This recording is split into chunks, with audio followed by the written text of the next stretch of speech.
The concrete walls trembled long before anyone heard the guns. Inside a German bunker overlooking the coast of Normandy, a young sentry glanced toward the black horizon. It was just after 3 in the morning on June 6, 1944. Outside, the wind carried the smell of salt water across rows of steel obstacles and tangled barbed wire that disappeared into the darkness. The sea looked empty. Ordinary. Then the horizon began to hum. At first, it sounded like distant thunder. One soldier dismissed it as another passing storm rolling across the English Channel. Another muttered that the British had been conducting night exercises for weeks. False alarms had become routine. Every rumor of invasion had ended the same way, with nervous hours followed by quiet dawns. But this time, the sound did not fade. It grew. Within minutes, every man inside the bunker had stopped talking. The vibration beneath their boots became impossible to ignore. Telephone operators reached for receivers. Observation posts scanned the darkness through binoculars, straining to make sense of shapes that seemed to emerge from the sea itself. The reports arriving from neighboring positions were confused, fragmented, and contradictory. Some believed they were hearing naval patrols. Others insisted Allied bombers had changed course. No one could see enough to understand what was coming. Across occupied France, thousands of German soldiers waited behind what they believed was the strongest coastal defense system ever constructed. Massive concrete bunkers, hidden artillery batteries, minefields stretching toward the surf, and millions of obstacles had transformed the shoreline into a fortress. Month after month, they had been told that if the Allies attempted to invade, they would be thrown back into the sea. The Atlantic Wall was supposed to make such an invasion impossible. Their commanders believed the enemy would strike somewhere else. The narrow waters near Pas-de-Calais seemed the obvious choice. Intelligence reports, intercepted radio traffic, and carefully planted misinformation all appeared to confirm it. Even after years of preparation, many officers remained convinced that Normandy was little more than a diversion, a place the enemy might threaten, but never choose for the decisive assault. It was an assumption shared at every level of the German command. And for a while, it seemed perfectly reasonable. After all, no military force in history had ever attempted to land so many men across such heavily defended beaches. The weather had turned rough. Powerful tides exposed deadly underwater obstacles. German artillery overlooked every likely landing zone. Machine gun nests had overlapping fields of fire. Reinforcements waited farther inland, ready to crush any force that somehow survived the crossing. On paper, the defenders held every advantage. But wars are rarely decided on paper. Beyond the darkness, hidden by fog and distance, an armada unlike anything the world had ever witnessed was already moving toward the French coast. Thousands of ships carried not only soldiers, tanks, and supplies, but years of planning, deception, engineering, and determination. The men packed inside those landing craft could not see the defenders waiting for them, and the defenders could not yet comprehend the scale of what was approaching. Neither side knew that within a few hours, thousands would be dead. Entire units would disappear. Decisions made in isolated bunkers, crowded command rooms, and smoke-filled headquarters would alter the course of the war. Within 24 hours, the beaches of Normandy would become one of the bloodiest battlefields in modern history. Within weeks, Germany's grip on Western Europe would begin to unravel. Within a year, the Third Reich itself would cease to exist. Yet this is not simply the story of the largest amphibious invasion ever launched. It is the story of the men ordered to stop it. Young conscripts who had never fired a shot in combat. Battle-hardened veterans who had survived years on the Eastern Front. Officers forced to make impossible decisions with incomplete information. Engineers who believed concrete could defeat determination. Commanders separated by conflicting strategies, delayed orders, and dangerous assumptions. Each would experience June 6th from a perspective rarely explored, not as the liberators arriving from the sea, but as the defenders watching history emerge from the horizon. Because battles are not remembered only by those who win them. They are also remembered by those who stood in the path of forces too immense to fully understand. And before the first Allied soldier set foot on the beaches of Normandy, the fate of D-Day had already begun to unfold in the silence inside those German bunkers, where one unanswered question still echoed through the darkness. What if the impossible was no longer impossible? For months before dawn ever broke over Normandy, the German soldiers stationed along France's northern coast lived with an uneasy certainty. They knew an invasion was coming. They simply believed they knew where. From the windswept cliffs overlooking the English Channel to the quiet villages tucked behind the beaches, construction never truly stopped. The sound of pouring concrete echoed day and night. Giant bunkers rose from the coastline like gray fortresses carved directly into the earth. Steel doors were bolted into place. Massive naval guns were hidden behind reinforced walls. Trenches linked one defensive position to another until miles of coastline had become a maze designed for a single purpose: to make any Allied landing impossible. To the men defending it, this was more than a line of fortifications. It was a promise. The promise that no enemy could survive what awaited them. One German engineer remembered watching train after train arrive loaded with cement, steel beams, rolls of barbed wire, and prefabricated obstacles. Entire forests disappeared as timber was cut for bunkers and firing positions. Every beach was carefully studied. Every possible landing site was measured. The Atlantic Wall was not built overnight. It was the product of years of labor involving hundreds of thousands of workers across occupied Europe. But despite its intimidating appearance, the Atlantic Wall hid a dangerous weakness. It was never truly finished. Some sectors were protected by enormous concrete bunkers capable of surviving heavy bombardment. Others relied on hastily dug trenches, aging artillery pieces captured from conquered nations, and small groups of exhausted soldiers. Along certain stretches of coastline, experienced veterans stood watch.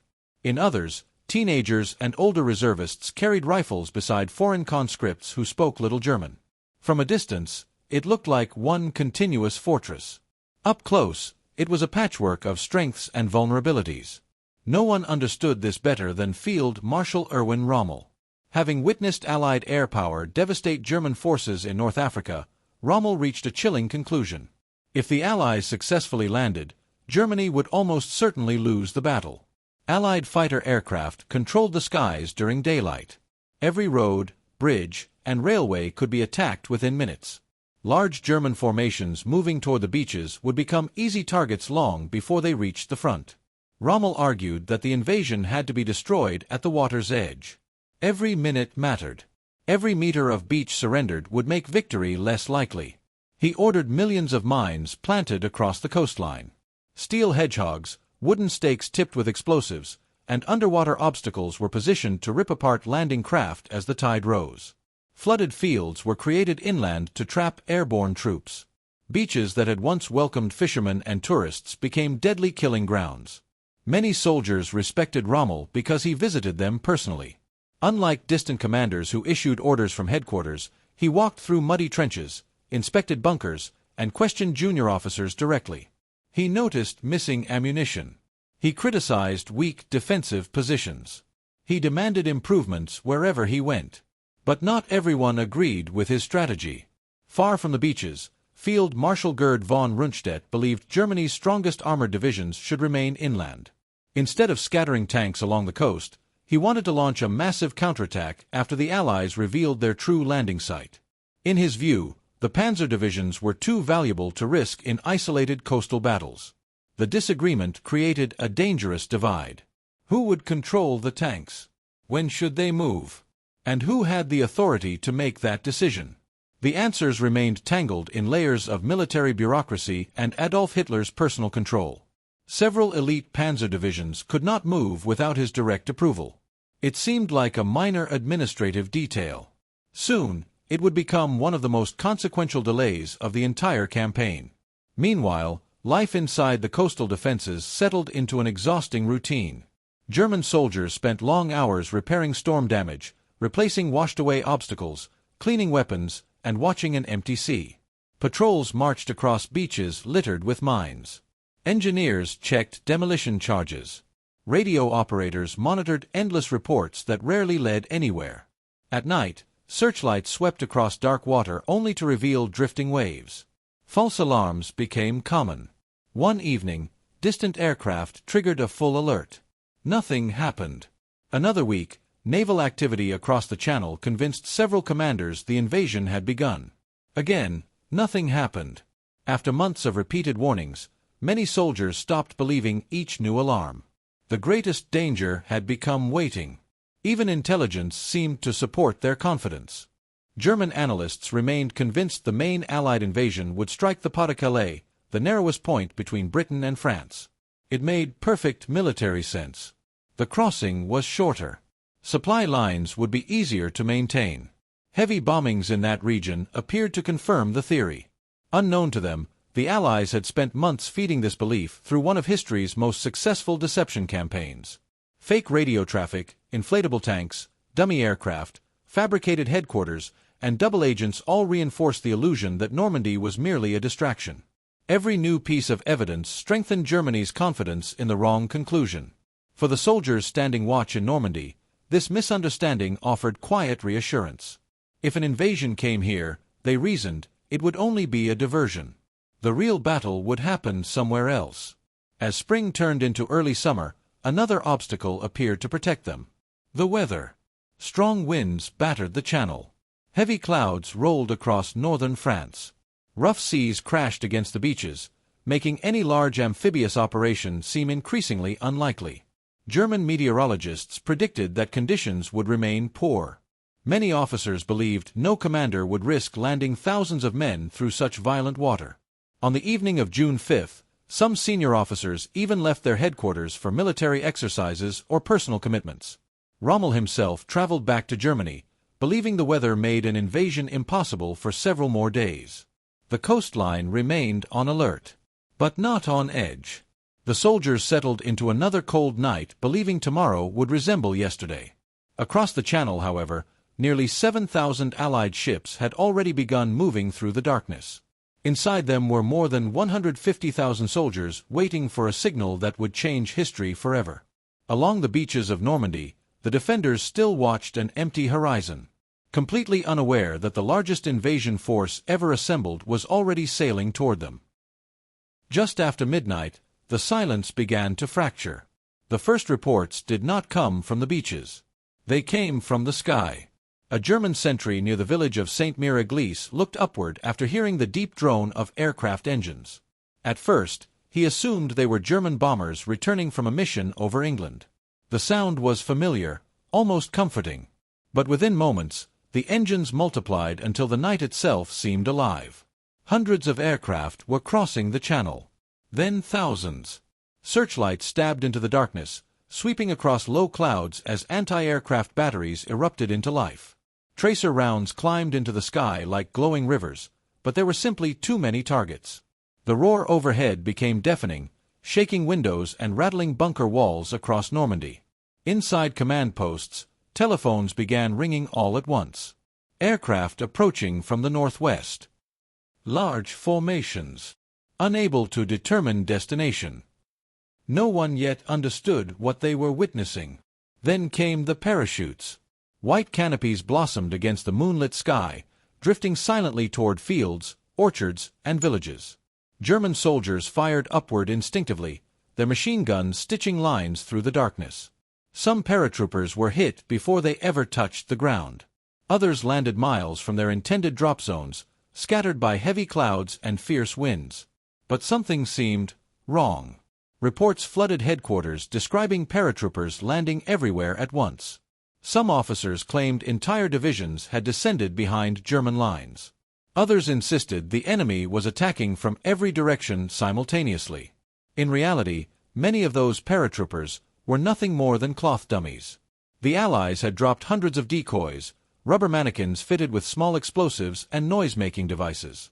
As they landed, hidden charges detonated, creating the illusion of firefights across vast stretches of Normandy. Loudspeakers attached to some dummies even broadcast the sounds of marching troops and gunfire. German patrols raced toward these false landing sites.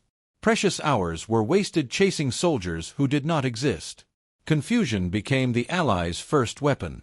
Meanwhile, the real airborne troops were already moving. Small groups of American and British paratroopers gathered in the darkness, often without officers, maps, or even a clear understanding of where they had landed. Yet their mission remained unchanged. Capture bridges. Destroy artillery. Cut communications. Prevent German reinforcements from reaching the beaches. They did not need to defeat the German army. They only needed to slow it. Across Normandy, Explosions echoed through the countryside as demolition charges ripped apart railway lines and bridges. Telephone poles crashed into muddy roads. Field cables that connected German headquarters were severed with wire cutters in the darkness. Soon, commanders discovered they could no longer reach neighboring units. Messages that should have taken minutes now required motorcycle couriers racing through unfamiliar roads under constant threat of ambush. Every delay deepened the uncertainty.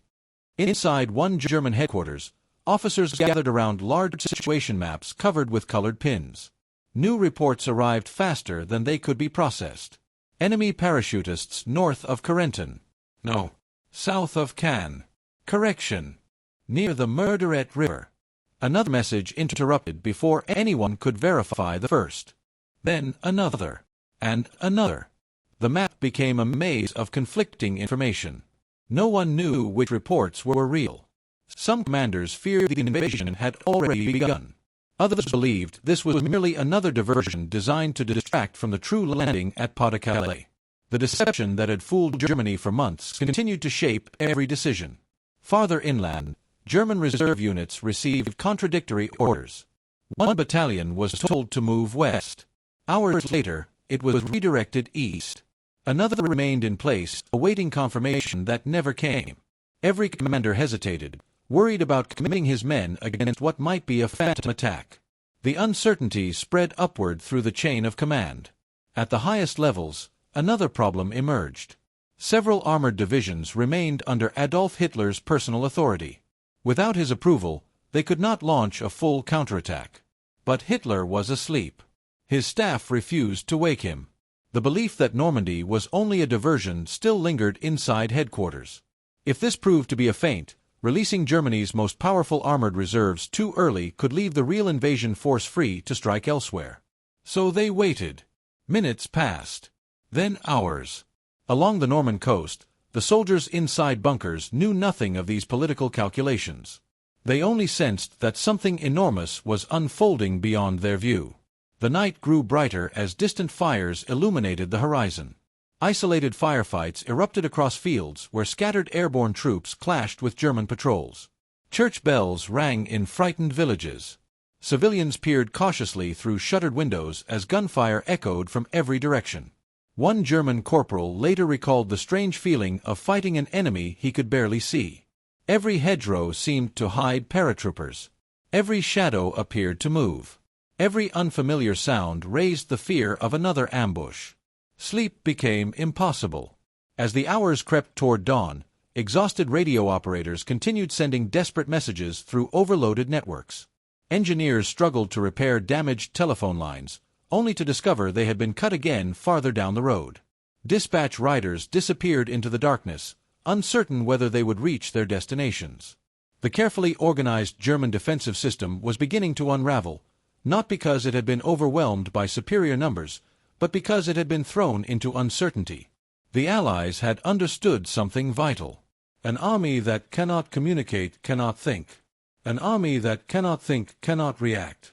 And an army that cannot react, no matter how strong its fortifications, is already beginning to lose the initiative. Then, just before first light, a lookout standing atop a coastal observation bunker rubbed his tired eyes and stared toward the English Channel. At first, he thought the pale shapes on the horizon were low clouds catching the dawn. But they kept growing larger. Far too large. Far too many. What was emerging from the morning mist was not another patrol. It was the greatest invasion fleet the world had ever seen.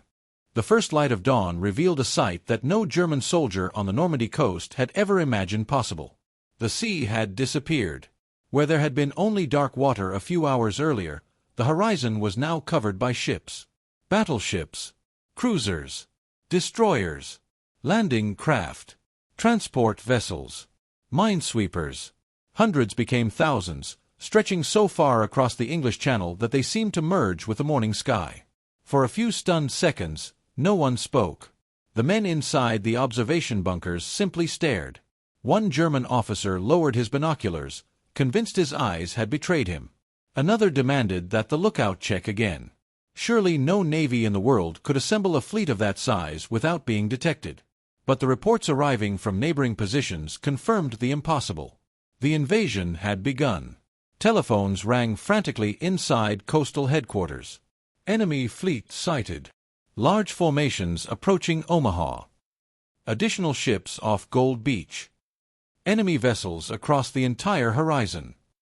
Each message sounded more unbelievable than the last.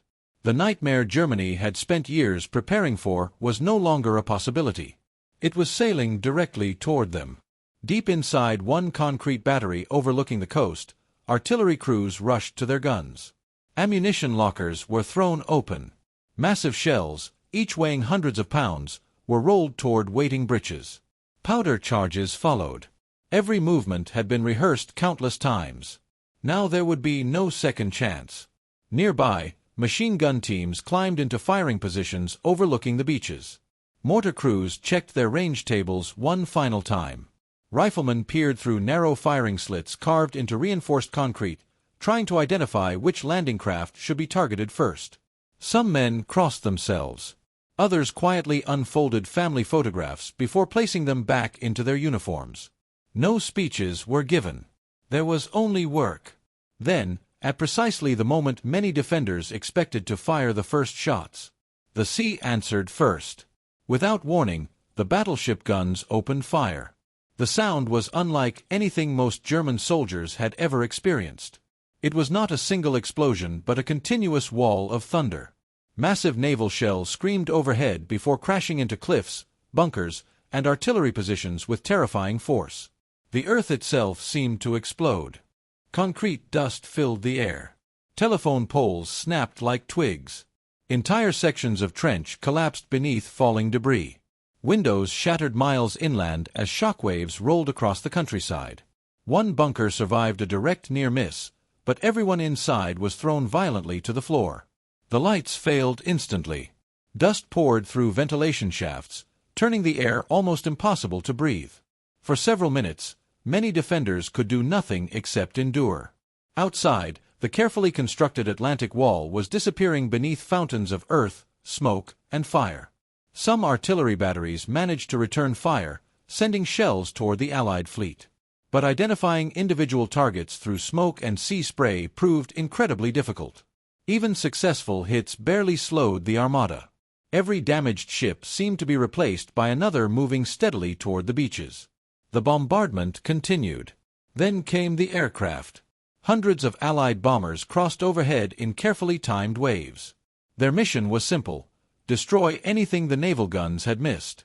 Bombs tumbled from the sky, hammering crossroads, strongpoints, bridges, and suspected German headquarters. Fighter aircraft followed, attacking vehicles and anti-aircraft positions with machine guns and rockets. The defenders had prepared for an invasion from the sea. Instead, they were being attacked from every direction at once. Yet despite the overwhelming firepower, something unexpected happened. Many of the strongest German bunkers survived. Their thick reinforced concrete absorbed incredible punishment. Although shaken and isolated, numerous machine gun nests remained operational. Hidden artillery positions continued firing whenever the smoke briefly cleared. The Atlantic Wall was wounded, but it was far from destroyed. Then, through the drifting smoke, the first landing craft appeared. Rows upon rows of small vessels moved steadily toward the shoreline, pitching violently in the rough water. Packed shoulder to shoulder inside them were Allied soldiers who had spent hours crossing the channel knowing many would never reach land. German observers watched in disbelief. The invasion force seemed endless. Every wave that emerged from the smoke revealed another behind it. An officer inside a bunker overlooking Omaha Beach gave the order every defender had been waiting months to hear. "Hold your fire." The landing craft continued closing the distance. 800 meters. 600. 400. The machine gun crews tightened their grip on the triggers. Artillery spotters adjusted their sights. Mortar teams waited. No one fired. The enemy needed to come closer. Closer still. Then the order echoed through the bunker. Fewer. Fire. Dozens of machine guns erupted simultaneously. The beaches exploded into violence. Streams of bullets slashed across the surf as artillery shells landed among tightly packed landing craft. Mortars burst above advancing infantry. Some boats were struck before their ramps ever opened. Others exploded after hitting hidden mines beneath the water. Along parts of Omaha Beach, entire sections of the first assault wave were cut down within minutes. German soldiers watched landing craft drift helplessly after their crews had been killed. The rising tide carried bodies back toward the sea. Smoke covered the shoreline as burning vehicles and shattered obstacles littered the water's edge. For a brief moment, many defenders believed everything they had trained for was happening exactly as planned. The Atlantic Wall was holding. The beaches had become killing grounds. Officers reported heavy Allied losses. Machine gun barrels glowed from sustained fire. Ammunition carriers rushed fresh belts to exhausted crews. Some defenders even allowed themselves a dangerous thought. Perhaps the invasion really could be stopped. Perhaps the enemy had underestimated German defenses. Perhaps Normandy would become the graveyard of the Allied armies. But hidden beyond the smoke, something the defenders could not fully see was beginning to change the battle. Small groups of Allied soldiers were finding gaps. Naval destroyers were moving dangerously close to shore, firing directly into German strongpoints that had survived the initial bombardment. Combat engineers were clearing obstacles under relentless fire. Tanks that managed to reach the beaches began engaging bunkers one by one. The first cracks were appearing. Not everywhere. Not all at once. But enough to matter. Inside the bunkers, German commanders noticed something troubling. Positions that had been reporting regularly over the telephone had suddenly fallen silent. Some artillery batteries stopped answering altogether. Others reported ammunition shortages after hours of continuous firing. The carefully connected defensive network was slowly becoming a collection of isolated strongpoints, each fighting its own battle. Outside, the beaches were still covered in smoke. The gunfire remained deafening. And despite the terrible casualties, the Allied soldiers kept coming. Wave after wave. Boat after boat. Man after man. The German defenders had survived the greatest naval bombardment in history. But now they faced an enemy that refused to stop advancing. And before the morning was over, they would discover that holding the beaches was only the beginning of a much more desperate fight. By mid-morning, the battle had settled into a brutal rhythm. The deafening roar of the naval guns had become almost constant. Smoke drifted across the beaches in thick gray sheets, occasionally parting just long enough for German machine gunners to spot another wave of Allied infantry struggling through the surf. Every few minutes, another landing craft scraped against the sand. Some never reached the shore. Others opened their ramps into walls of gunfire. From inside the bunkers, it appeared that the invasion was collapsing. At Omaha Beach, German defenders watched American soldiers pinned against the narrow strip of sand between the sea and the bluffs. Bodies and wrecked equipment littered the shoreline. Engineers trying to clear obstacles were cut down almost as soon as they began their work. Tanks intended to support the assault disappeared beneath the waves after rough seas swamped their landing craft. One German non-commissioned officer later remembered looking through his binoculars and thinking that no force on earth could survive such punishment. Again and again, Allied soldiers tried to move forward. Again and again, they fell back under relentless fire. For the defenders, years of preparation finally seemed justified. Every obstacle they had placed, every bunker they had reinforced, every firing lane they had measured was producing exactly the outcome they had envisioned. Officers sent optimistic reports to higher headquarters, claiming the beaches were becoming graveyards for the invading forces. Some even believed victory was only hours away. Yet beneath that confidence, small warning signs were beginning to appear. A machine gun crew reported that one of its barrels had overheated after firing almost continuously since dawn. Ammunition belts that had seemed more than adequate during training were disappearing with alarming speed. Runners carrying fresh supplies found themselves exposed to naval shellfire and Allied snipers, turning even short journeys between bunkers into deadly missions. The defenders were winning, but they were paying a price. Meanwhile, the Allied commanders offshore refused to accept defeat. Reports from the beaches painted a grim picture. Casualties were staggering. Entire companies had lost their officers within minutes of landing. Landing craft drifted aimlessly after being struck by artillery fire. Radio operators struggled to establish communication as bullets ripped through antennas and equipment. For a brief moment, some naval officers wondered whether parts of the operation should be abandoned. But the order never came. Instead, smaller groups of soldiers began making decisions on their own. Without waiting for formal commands, junior officers, sergeants, and even ordinary infantrymen searched for any route that might lead beyond the beaches. They crawled through shell craters, hugged the base of the cliffs, and slipped into folds of the terrain that German defenders could not easily observe. The carefully planned assault had begun to transform into hundreds of small, desperate battles. This change was almost invisible from inside the German bunkers.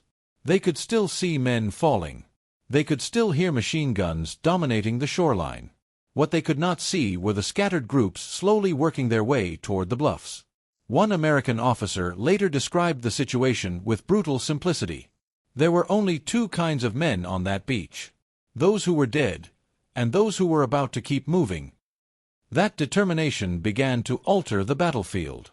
Far offshore, Allied destroyer captains watched the stalled landings through binoculars. They realized that if the infantry remained trapped on the beaches much longer, the invasion might indeed fail. Ignoring the enormous risk, several destroyers steamed dangerously close to the coast. So close, in fact, that some sailors worried the ships would run aground. From these new positions, their guns no longer fired at map coordinates. They fired directly at individual German bunkers. Each salvo crashed into the cliffs with terrifying precision. Concrete splintered. Observation posts collapsed. Machine gun nests that had survived the earlier bombardment suddenly found themselves under concentrated naval fire from only a few thousand yards away. Inside one bunker, the lights failed after a near-direct hit. Dust filled every room. The shockwave blew steel doors off their hinges. Survivors emerged disoriented, unable to understand how the ships had moved so close without being destroyed. Elsewhere, German artillery crews faced another growing problem: communication. Telephone lines had been severed repeatedly during the night by Allied airborne troops. Motorcycle couriers struggled to navigate roads now under constant air attack. Orders that once took minutes now required hours, if they arrived at all. Some batteries continued firing long after neighboring positions had been knocked out because no one informed them of changing conditions. Others remained silent, waiting for instructions that would never come. The Atlantic Wall had been designed as an interconnected defense. Now it was becoming a collection of isolated strongpoints, each fighting alone. The pressure increased with every passing hour. Above the battlefield, Allied fighter aircraft patrolled almost unchallenged. Any German vehicle moving in daylight risked immediate attack. Columns attempting to approach the beaches were forced to hide beneath trees, wait until darkness, or abandon roads entirely after repeated airstrikes. One panzer commander later recalled that reaching the front became more dangerous than the battle itself. Every crossroads seemed to attract bombs. Every bridge invited rockets. Every movement carried the risk of destruction from an enemy that controlled the sky. Yet despite these growing difficulties, many German soldiers refused to retreat. In bunker after bunker, small garrisons continued fighting even after being surrounded. Some artillery crews fired until their final shells were exhausted. Others switched to rifles and grenades as Allied infantry closed the distance. For many defenders, surrender never seemed like an option. They had been ordered to hold their positions. And they intended to do exactly that. By early afternoon, however, the reports reaching German headquarters had become impossible to ignore. Enemy troops had breached portions of Omaha Beach. British forces were advancing inland from Gold and Sword. Canadian units had secured footholds at Juneau. The invasion had not been thrown back into the sea. It was growing. Still, hope remained. If the armored divisions could launch a coordinated counterattack before the Allies consolidated their beachheads, perhaps the situation could still be reversed. German commanders looked anxiously toward the roads leading to Normandy. They waited for the sound of tank engines.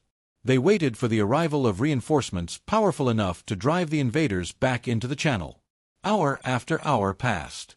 The tanks did not come. Far away, decisions delayed by uncertainty, conflicting authority, and rigid command structures were preventing Germany's most powerful weapon from entering the battle when it mattered most. On the beaches, the defenders were still fighting with extraordinary determination. But for the first time that day, many began to realize a painful truth. Courage alone could not replace reinforcements. And as the Allied foothold slowly expanded beyond the sand, the battle was no longer about holding a single bunker or a single stretch of coastline. It was becoming a race against time. A race Germany was beginning to lose. As the afternoon wore on, the battle changed in a way that could not be measured by the number of bunkers still standing or the amount of ammunition left in a machine gun belt. It changed because time was no longer on Germany's side.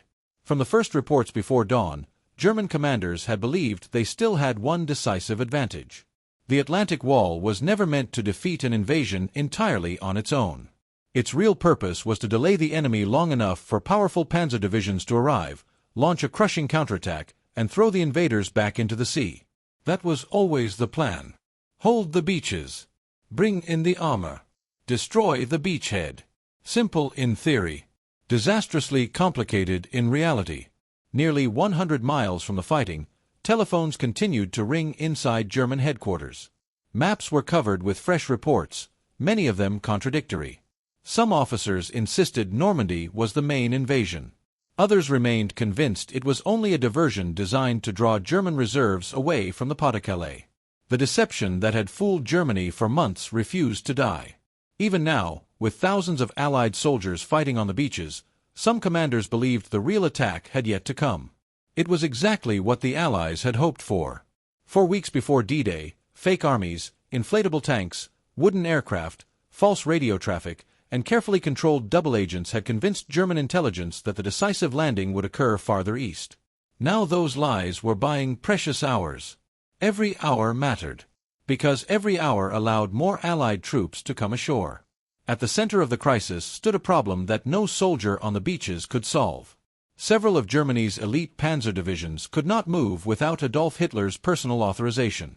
During the night, senior officers debated whether to wake him. Some argued that the reports were too uncertain. Others feared committing Germany's strongest armored reserve against what might still prove to be a feint. No one wanted to make the wrong decision. So they waited.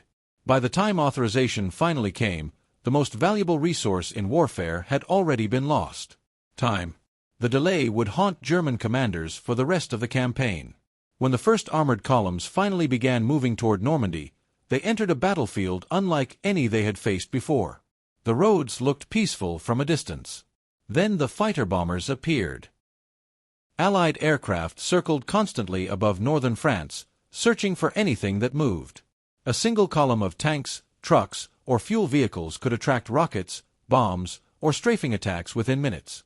Drivers abandoned roads to hide beneath trees. Vehicles scattered into fields. Progress slowed to a crawl. One German tank commander later recalled that the greatest enemy was not another tank. It was the sky. Every mile toward the front became a gamble. Every crossroads became a target.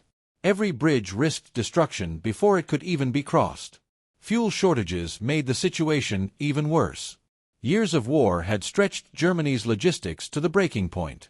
Allied bombing campaigns had devastated rail networks, damaged refineries, and disrupted transportation across occupied Europe. Delivering ammunition, spare parts, and gasoline to Normandy became increasingly difficult. A tank without fuel was nothing more than a steel bunker. A truck without gasoline carried no supplies. An army without logistics could not sustain a counterattack. Meanwhile, the Allies were doing exactly what German planners had feared most. They were pouring men and equipment onto the beaches faster than the defenders could eliminate them. Landing craft arrived one after another without pause. Bulldozers cleared exits from the beaches. Combat engineers removed mines and obstacles. Portable harbors, planned months in advance, would soon allow an endless stream of vehicles and supplies to reach France. German officers watching from surviving observation posts could scarcely believe what they were seeing. Every ship that unloaded seemed to be replaced by another. Every destroyed vehicle was followed by several more. The invasion was no longer hanging by a thread. It was gaining momentum. Inside the remaining bunkers, reality became impossible to ignore. Telephone lines were dead. Neighboring strongpoints had fallen silent. Some artillery batteries had exhausted most of their ammunition. Others had been isolated by advancing Allied infantry. Machine gun crews that had dominated the beaches in the morning were now firing in several directions at once, defending against soldiers approaching from inland as well as from the shoreline. The Atlantic Wall had not collapsed in one dramatic moment. It was being dismantled piece by piece. One bunker, one trench, one crossroads at a time. Still, resistance remained fierce. Near several beach sectors, small groups of German soldiers launched local counterattacks despite overwhelming odds. Some advanced with assault guns and a handful of infantry, hoping to drive isolated Allied units back before they could organize. For brief moments, they succeeded. A hedgerow was recaptured. A crossroads was retaken. An artillery position was briefly restored. But each success was temporary. Naval gunfire answered almost immediately. Allied aircraft appeared overhead. Fresh infantry continued arriving from the beaches. The German attacks lacked one essential element: coordination. What should have been a massive, synchronized counteroffensive had become a series of isolated actions carried out by exhausted units with little communication and even less support. One officer later admitted that they were no longer fighting as an army. They were fighting as scattered pockets of determination. By late afternoon, the psychological toll began to weigh heavily on the defenders. The confidence that had filled the bunkers at sunrise had faded. Many soldiers still fought with extraordinary courage, but they now understood something their commanders had tried to avoid admitting. The Allies were not leaving. Each hour that passed made their position stronger. Every beach exit opened another path inland. Every captured village created another staging area. Every surviving landing craft delivered more soldiers than Germany could replace. The defenders looked toward the horizon one final time. The sea was still full of ships. It seemed endless. Some men who had begun the day believing they would repel the greatest invasion in history now watched fresh enemy formations arriving faster than they could count. For the first time, many allowed themselves to think the unthinkable. Perhaps this battle could no longer be won. Yet even as hope faded along the beaches, another battle was already beginning beyond them. Normandy was a landscape of narrow lanes, ancient villages, and thick hedgerows that turned every field into a natural fortress. The Allies had secured a foothold. But breaking out into France would prove far more difficult than landing on its shores. For Germany, the fight for the beaches was ending. The fight for Normandy was only just beginning. As evening settled over Normandy, the sound of battle did not fade. If anything, it grew heavier. The beaches that had been soaked by the tide at dawn were now crowded with thousands of Allied soldiers, vehicles, ammunition crates, medical stations, and makeshift command posts. Landing craft continued shuttling back and forth across the channel while engineers worked relentlessly to clear wreckage from the shoreline. From the German perspective, the impossible had happened. The Allies had not only landed, they had stayed. Throughout the day, countless German officers had expected the invasion to break apart under the weight of machine gun fire, artillery bombardments, and fierce local resistance. Instead, every hour had brought more men, more tanks, more supplies, and more ships. The battle was no longer being fought to prevent a landing. It was now being fought to contain an enemy that was growing stronger by the minute. Far behind the beaches, German commanders struggled to assemble an organized defense. Roads were jammed with retreating vehicles, supply convoys, and scattered units trying to reach the front. Military police attempted to restore order, directing traffic through villages that only hours earlier had been quiet farming communities. But every movement attracted attention. Allied reconnaissance aircraft circled overhead, reporting German positions almost as quickly as they appeared. Fighter bombers attacked bridges, crossroads, and convoys with relentless precision.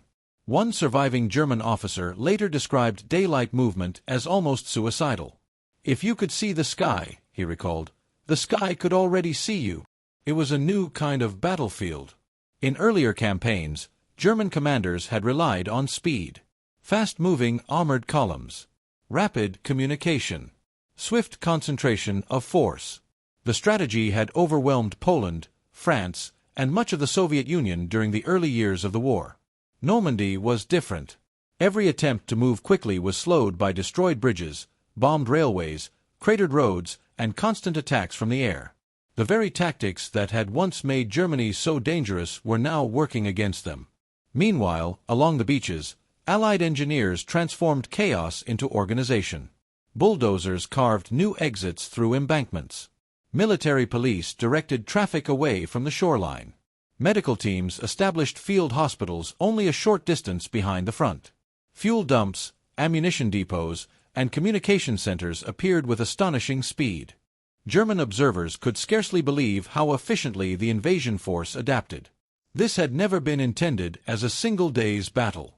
It had been planned as the opening move of an entire campaign. Throughout the evening, isolated German strongpoints continued fighting. Some bunkers held out until darkness. Others resisted well into the following day. In several places, defenders refused repeated demands to surrender, choosing instead to continue firing until ammunition finally ran out. Their determination was undeniable. But determination alone could not change the strategic reality unfolding around them. One by one, those strongpoints were bypassed. Rather than attack every bunker head-on, Allied troops often advanced around them, leaving isolated defenders cut off from reinforcement or escape.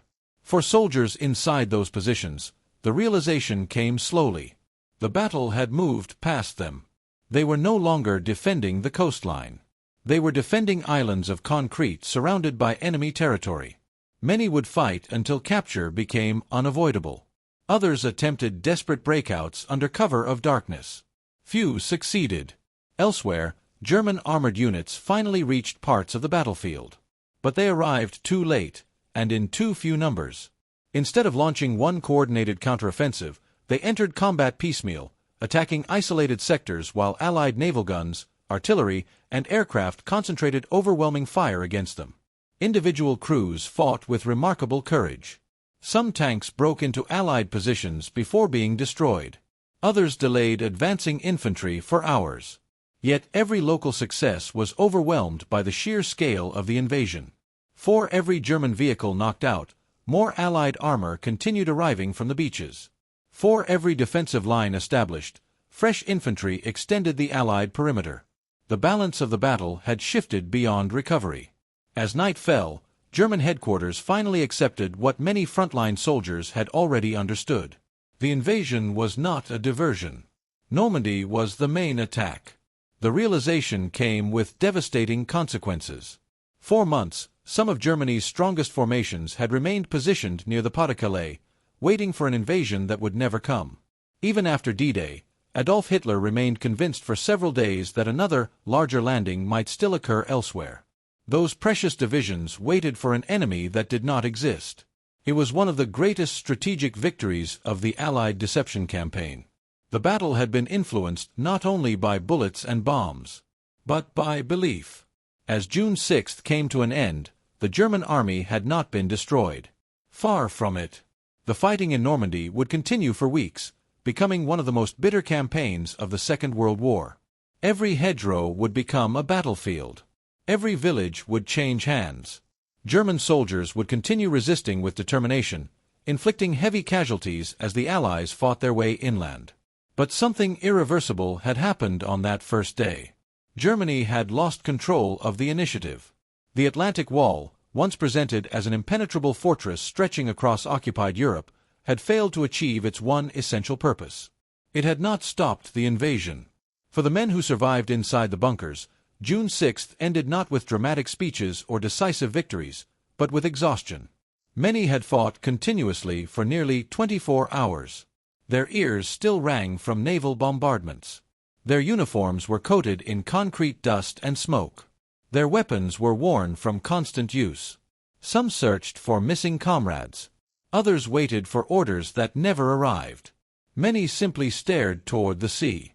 Even in the darkness, ships were still visible. Their lights stretched across the channel like an endless city floating on the water. It was then that the scale of what had happened truly became clear. This was not merely another amphibious assault. It was the arrival of an industrial power unlike anything Germany had ever faced.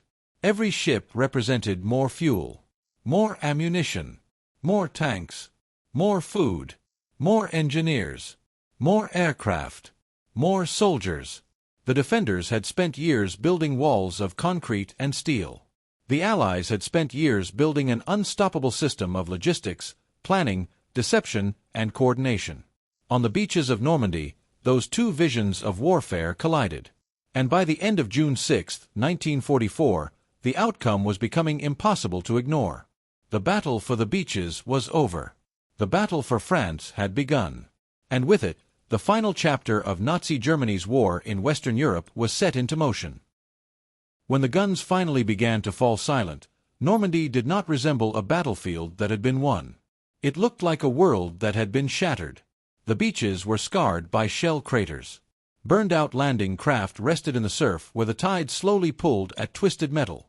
Concrete bunkers that had once symbolized German confidence now stood cracked and abandoned, many still filled with spent ammunition, broken equipment, and the personal belongings of soldiers who would never return.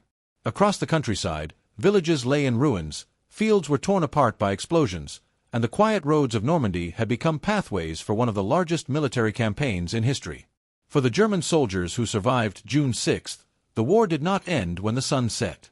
In many ways, it had only become more desperate. They withdrew from shattered strongpoints into the maze of Norman hedgerows, where every field became a new defensive position. Some units fought for weeks without proper rest, food, or reinforcement.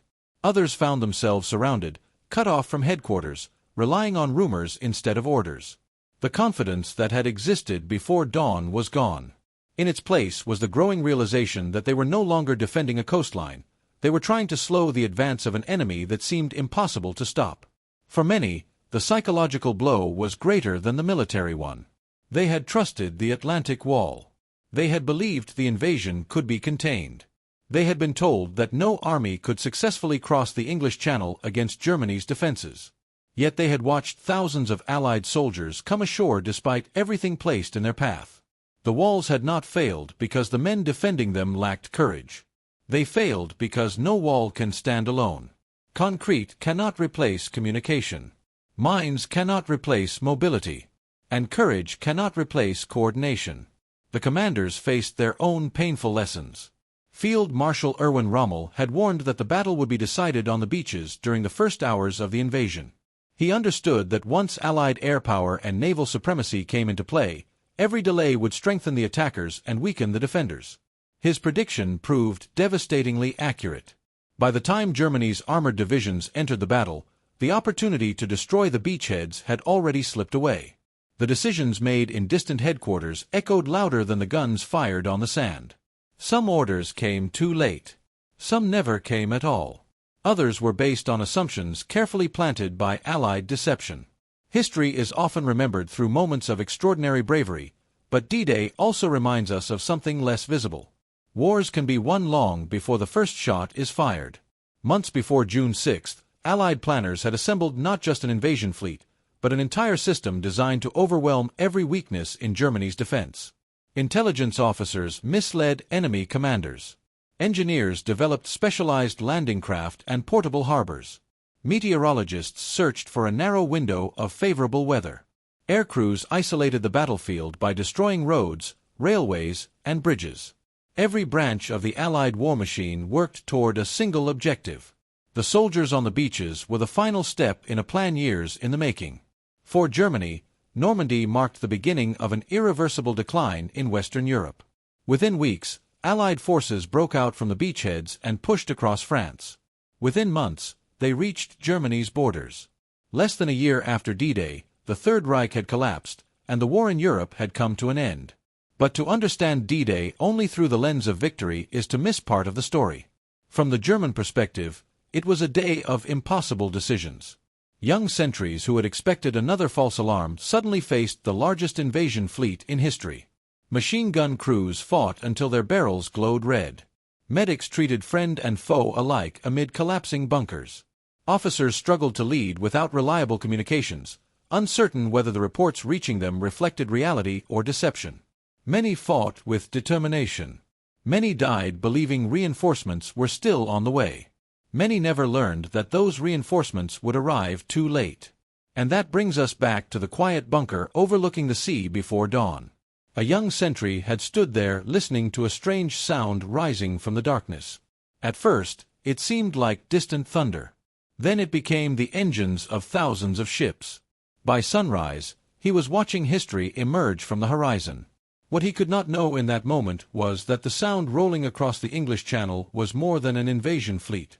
It was the sound of a turning point. Not because one army lacked courage. Not because another possessed perfect plans, but because modern warfare had entered a new era, one in which logistics, intelligence, air superiority, industrial power, and coordination could overcome even the strongest fortifications.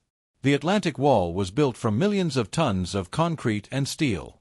The force that broke it was built from preparation, deception, cooperation, and relentless determination. That is the deeper story of D-Day. Not simply the triumph of one side or the defeat of the other, but the moment the illusion of an unbreakable fortress gave way to the reality that no defense is stronger than the strategy designed to defeat it. Because in the end, history did not remember the walls that stood against the tide. It remembered the tide that changed history forever.